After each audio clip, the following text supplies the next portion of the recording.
palaisdaan ay isang lugar kung saan itinataguyod ang pag-aalaga at pangangalaga ng mga isda.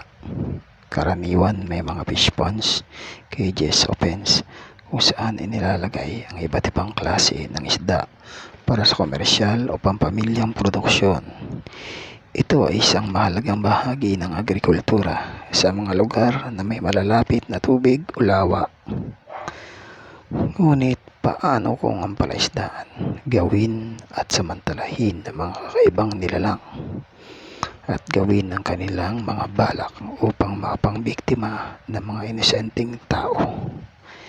Narito ang maiksing kwento tungkol sa palaisdaan ng mga aswang. Sa isang malayong nayon sa Pilipinas, may isang malagim na kasaysayan tungkol sa aswang na nagmula sa isang tahimik na palaisdaan. Ang palaisdaang ito ay kilala sa buong lugar dahil sa kalakasan ng kanilang mga isda at sa magandang tanawin ng paligid.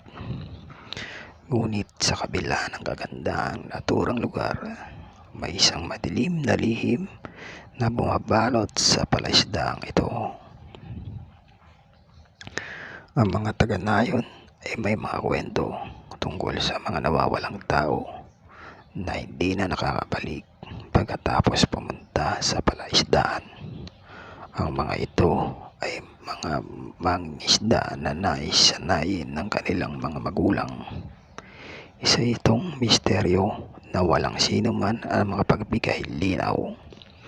Ngunit isang araw, dumating ang isang babaeng di kilala sa nayon, si Elena, na magdadala ng kasagutan sa lahat ng mga tanong. Isang gabi, habang si Elena ay naglalakad malapit sa palaisdaan, siya ay nakarinig ng kakaibang mga hiyaw at tawag mula sa kagubatan. Naging mapagmatsyag siya at pinuntahan ang pinagmumulan ng mga tawag na iyon. Doon sa kakawian, natagpuan niya ang isang grupo ng mga aswang. Sila ay mga halimaw na may anyong tao sa umaga, ngunit nagiging mga hayop sa gabi, handang manakit na mga inosenteng tao. Nagtago si Elena at inalam ang kanilang mga balak. Napagtanto niyang ang mga aswang ay may kapangyarihan na mag-iba ng kanilang anyo at makipag-usap sa mga isda. Ito ang naging dahilan kung bakit ang mga mangingisda ay nawawala. Pinamumuhay ng mga aswang ang mga isda bilang kanilang tanging mapagkukunan ng pagkain sa gabi. Nagsagawa si Elena ng plano upang malunasan ang kasamaan na nagmumula sa mga aswang. Nagpasya siyang bumalik sa nayon at magsalaysay ng lahat ng kanyang natuklasan sa mga taga-nayon.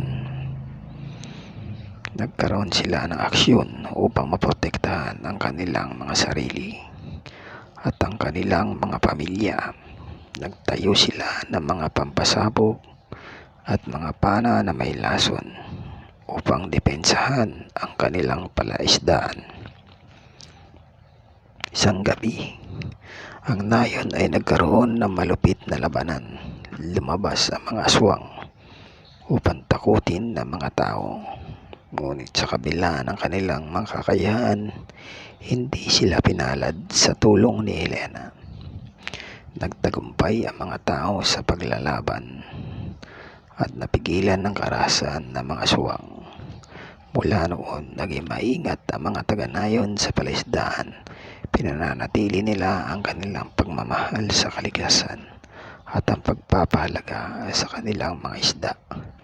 Naging halimbawa si Elena sa kanilang komunidad at sa kanyang tulong na pagtapos ang malupit na kasaysayan ng aswang sa palaisdaang iyon. At kung bago pa lang sa aking channel, huwag kalimutang mag-subscribe at i-click mo na rin ang notification bell para updated ka sa mga bagong video na ating gagawin. Yun lang, maraming salamat kaibigan sa iyong pakikinig.